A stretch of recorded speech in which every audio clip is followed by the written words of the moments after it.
మనకి తాడుది కూడా రెడీ అయిపోయింది. మనం ఇప్పుడు దీన్ని కట్ చేయాలి.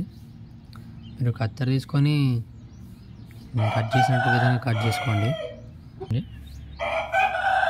ఈ సర్కిల్ మందం కట్ చేసుకోండి.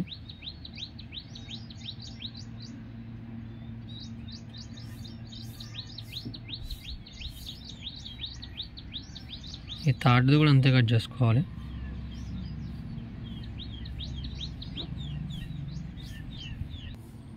చూడండి ఫ్రెండ్స్, నేను ఇందాల పెనుగీత గీసినట్టుగా ఫస్ట్ సర్కిల్ అయితే గీసేసాను. ఇప్పుడు థర్డ్ సర్కిల్ గీయాలి. అది కూడా జాగ్రత్తగా కట్ చేయండి. కట్ చేసిన తర్వాతకి పుంజు కాలుకి మనం సరిపోయేలాగా వేసుకుందాం. థర్డ్ది కూడా రెడీ అయింది ఫ్రెండ్స్. చూడండి, సింపుల్గా ఏ ఖర్చు లేకుండా ఇలా సింపుల్గా అయిపోయింది. మనం పుంజు కాలు వేసుకుంటే ఇక ఆనగళ్ళు అనేవి వాటిని గట్టి ప్లేస్లో కాకుండా కొంచెం కింద మెత్తడిది అది వేసి ఉంచి దాంట్లో ఉంచుకోవాలి ఫ్రెండ్స్. అందువల్ల కొంచెం తొందరగా తగ్గే అవకాశం ఉండిద్ది. మళ్ళీ రాళ్ళలో వాటిలో కట్టేసి ఉంచుకున్న వల్ల ఆనలు గాబులలో వేసుకున్నా కొంచెం ప్రాబ్లం అయ్యి మళ్ళీ అలానే గట్టిగా అయిపోతాయి అవి. ఇలాగా ఇది తొడుక్కునే విధానం చూపిస్తా చూడండి.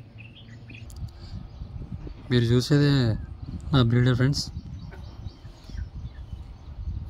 దీనికి 18 months అట్లా ఉంటాయి.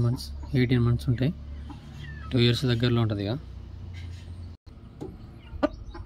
వేసిన తర్వాత చూపిస్తా చూడండి.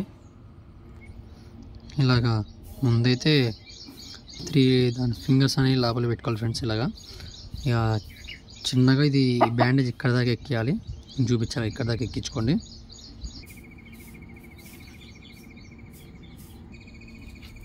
ఇలా పుంజకాలకి అయితే వేసుకోవాలి ఫ్రెండ్స్. చూడండి ఇది ఎలా వస్తుందో.